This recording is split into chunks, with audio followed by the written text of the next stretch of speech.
Welcome to Heroes and Droids, your guide to movies and TV shows about superheroes, sci-fi, Disney, and action. From Marvel to DC, from Star Wars to Star Trek, from James Bond to the Fast and the Furious. We review theatrical films and streaming delights you care about most. Tonight, we are giving you our first impressions of The Mandalorian Season 2, Episode 1, titled The Marshal.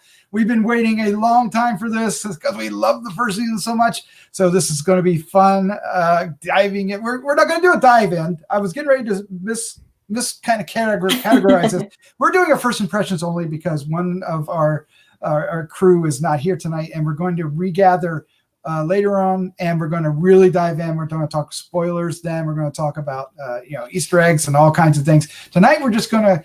This is all about the feeling. How did we react? How wonderful was it to see our characters again and see some new characters? So what are we talking about? We are talking about, of course, yes, the return of the child in The Mandalorian Season 2. It is called The Marshal, and it debuted October 30th on Disney+. This one is written and directed by Jon Favreau. It starred, of course, Pedro Pascal, John Leguizamo, who I did not realize until the end, Amy Sedaris, Timothy Olyphant, yes, Temura Morrison, what did that say? And Earl Brown, yes, Mandalorian is drawn to the Outer Rim in search of others of his kind. Yep, that means Tatooine, Tusken Raiders, a Crate Dragon, and Cobb Vanth, and maybe a surprise or two. Yes, that is what happens. And so what we're going to do is each of us are going to kind of give our first impressions, and then we might kind of blab a little bit, but that's going to be just about it. And we're going to try to get this quick. But let me share with you who is joining me tonight, starting off with award-winning filmmaker Christopher G. Moore and a big Star Wars fan, because you are. I am that, and and this show really turns me into a little kid again. Isn't that great? It makes me fall in love with Star Wars all over again. So, but yeah, I love Star Wars, and as someone that always wanted to make something based on that, it's good to see you have people who are at the helm of this show that are big fans, and you can see that passion in every element of this show. You can. So what did you think of the first episode? I absolutely adored this. I think I posted about it online. I literally applauded 3 different parts of it. Like I was in the theater, like ooh. Hopefully I didn't do it like that, but it's more like a cartoon character. But yeah. I the cool thing is, like, the great thing about this show is that they take elements that you remember. They even take trivia elements. If you have a Star Wars fans will know, like, ooh, I know what that is. And then they also add new things, And this episode is it's gorgeously shot. It's got some amazing characters. It has like a great, awesome ending to it, and also like a little thing at the very end that made me clap. That stinger. The stinger, yeah, will get you every time, but in a good way. They won't make you swell up like a bee. But it'll swell up with happiness. But yeah, and yeah, and also, like, this whole series has been about, like, almost like a because you have like the sci-fi, the Star Wars movies and stuff that are more sci-fi, but this definitely takes it back to the Western Akira Kurosawa type roots. And this first episode is like a Western. It very much is. There's even a spittoon in one part. It takes all those famous elements from famous Westerns, and so you have that feel about it.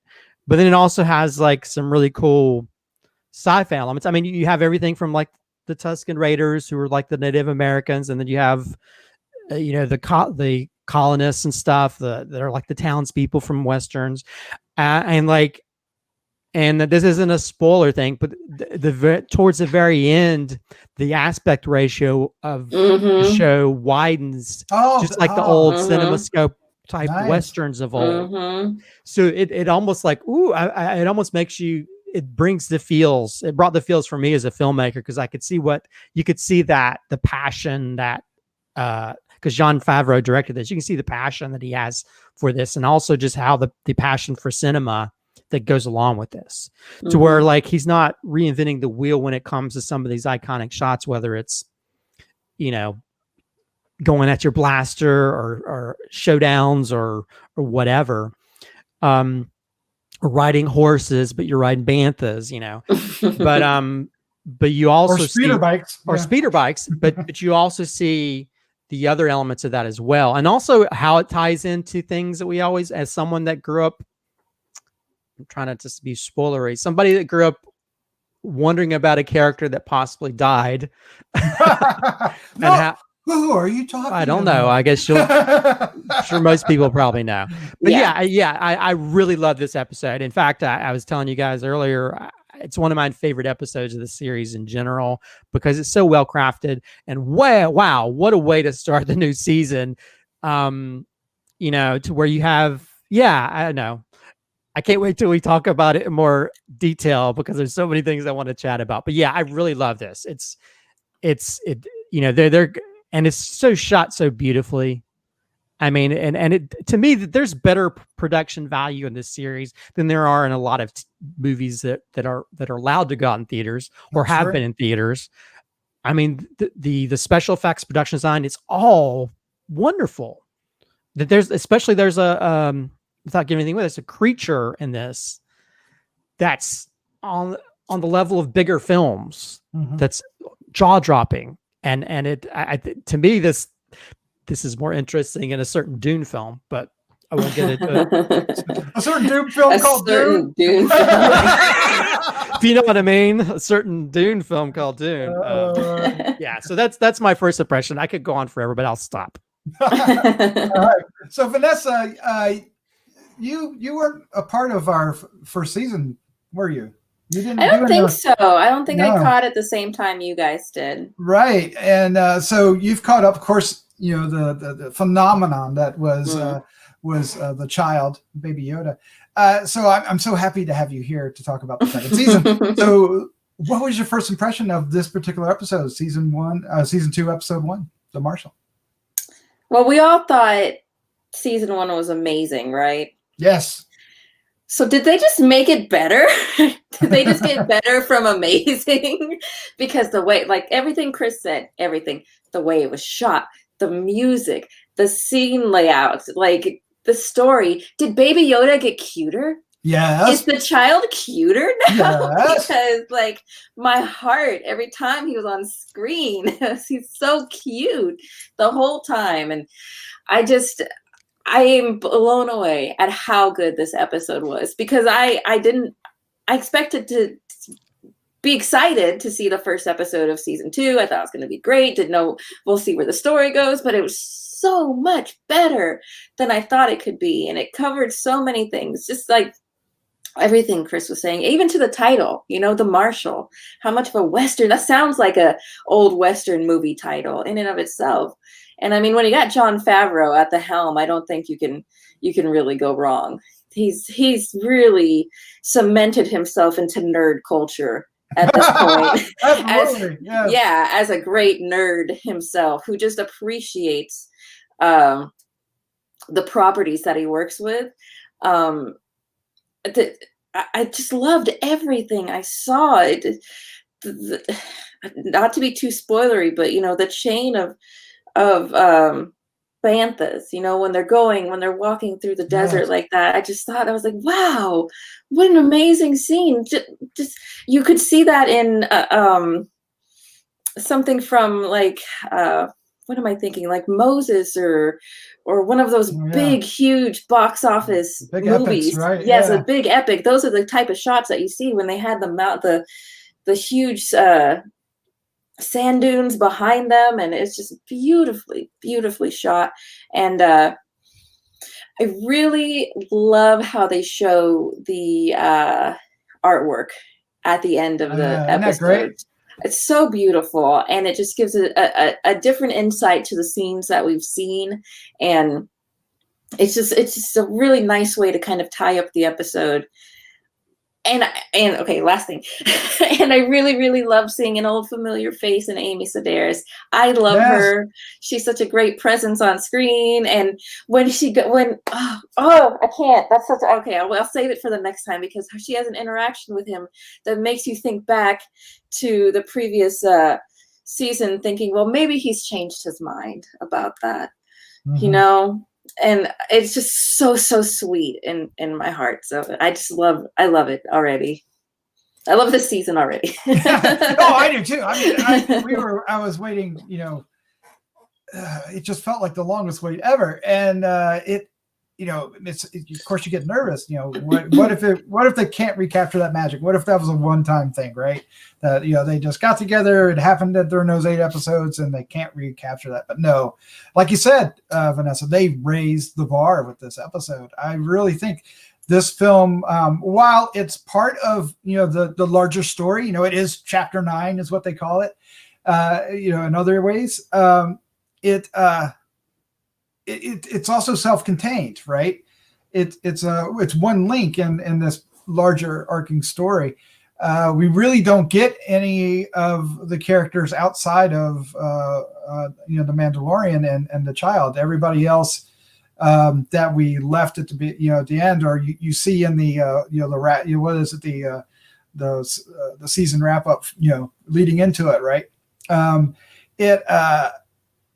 It felt very focused, right? It's very focused. You know, I got to come here to find, you know, my other Mandalorians, and he finds the Marshal instead, and the story happens, and it all makes sense. It all plays out, and it has a lot of heart to it. It has a lot of message to it in the tropes that it has. You know, it's using these, like Christopher was saying, these characters as representations of other types. It is so much a spaghetti western, you know, that all it lacked was Clint Eastwood. And I loved Timothy Olyphant as Cobb Vanth. I thought I really want to see more of him. He was a great character. Great to play against our Mandalorian too. Yes. The two of them against each other was. I mean, when they walk into that bar at the beginning, right? It is straight out of, you know, all the only thing they didn't have was the little swinging doors, right? The little little bar doors. The alien that played the bartender was from Deadwood, who also worked with Timothy on Deadwood. Yep. Yeah. And but and he drank the blue milk, so he had blue milk to drink. There's so much stuff. Like earlier in I gotta stop. See, it's hard. That's what you want to join us later in the week for, is we're going to get into all that. Because a lot more to say. There is so much more to say. But my first impression was just pure joy. I mean, this literally is a part of a bigger movie. You know, it could be cinematic. It is very cinematic, and it could be in the cinema, and I would love going to see this. You know, it's only 50 minutes, 54 minutes, which is the first season had shorter episodes. This didn't feel like it was a longer episode. It actually went by really fast. Really fast. And some of the work in here is, like Christopher was saying, it's extraordinary. There's a number of creatures that show up, and they look wonderful, from little teeny creatures to the bantas to other things to, or, you know, we talked about the red-eyed, whatever they were, and the so it is. I think this episode was as pure Star Wars as I think you can get. Well, and I think recently, you know, it's weird that Star Wars fans could all agree on something. And this show, I think, is one of those things. Of course, you have those people, oh, I hate the prequels, or, oh, I hate this, I hate the new ones. Oh, Lucas is really screwed over our childhood, blah, blah, blah.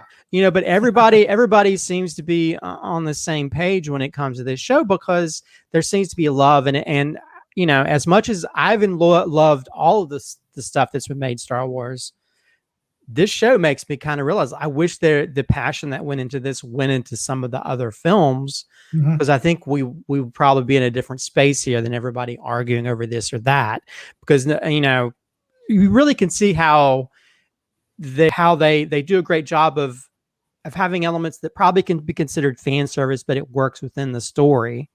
At the same time, telling new stories, having new types of characters that aren't just like a spin off of other things, you know? And that's what I love about it. You know, for me, just the simple things of like, oh, I know that alien breed from like Return of the bartenders, like the alien from on the barges of Return of the Jedi. Yep. You know, it's like, or just simple things of things they're driving or riding or whatever.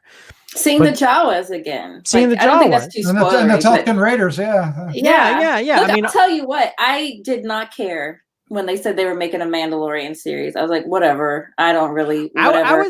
I was more excited about it because it's changed my mind completely. So what you're saying about unifying everybody really, really has. It's one of the few things, you know. And granted, it did help to have a little green dude. Who, by the way, I want to be that cute when I turn 50. Just saying. Don't we? It's a 50-year-old cute cutie right there. And that's my goal, which might be soon. But yeah, and he's just as cute. But yeah. I mean, it's the production design, and I think also they're doing with this like Lucas did when he first created the Star Wars films. He developed his own technology, worked on things to really raise the bar when it came to recreating things. And there's parts of this, it's like, how are they not shooting in that location?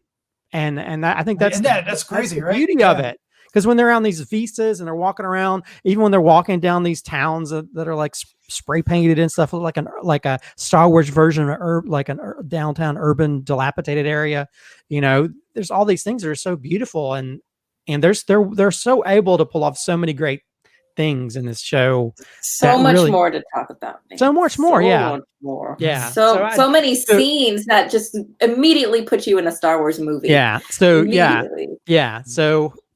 So I can't wait till we do the next episode where we actually go into detail, spoilers out the window. That's what we want to say. But this episode is awesome. This episode is on. There is a name. Everybody listening to this podcast right now is dying for us to say.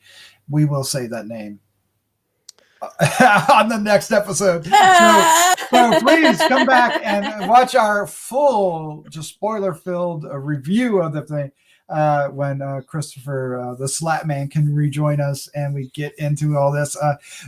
Just so you know, little spoilers aside, not no spoilers, but just there's a reason why. Chris is like, don't get me started. Slatman can't be with us tonight because he is at Disney World. Oh, with his new bride. Yes, I have to. Let me put my hands down here so I don't flip him off. I know. He's down there enjoying all the love for him. Yes, and his bride. Yes. I know. I'm super jealous too. Screw them. I want to be there. They should have invited me along with them. I'll be the third wheel like at the Star Wars land. He doesn't want to go to. You can drive it around. We'll get down there. All right, guys. If you have been watching, thank you for hanging out with us for our first reaction to the first episode of season 2 of The Mandalorian. More Baby Yoda for all. And I look forward to you joining us once again when we really get into the episode, down into the nitty gritty, our favorite scenes, and all the spoilers you can handle, and other surprises. Look for that. If you want to, and we hope you do, subscribe down below. Hit the like button, hit the bell to get reminded. Leave us some comments. What do you think? And in this one, don't try not to do spoilers on this one. Save your spoilers for the next one. But let us know, if we're on the mark. Did they raise the bar? That's what I want to know. Is this episode the way? It is the way. It is the way. All right. Vanessa, Christopher, thank you for joining me tonight. This was so much fun. The force is always with you if I can be on this podcast. And also with you. That doesn't work that way. I've been watching the Exorcist series, so I got a little confused. Vanessa, I know. All right, let's say good night. Good night. Good night.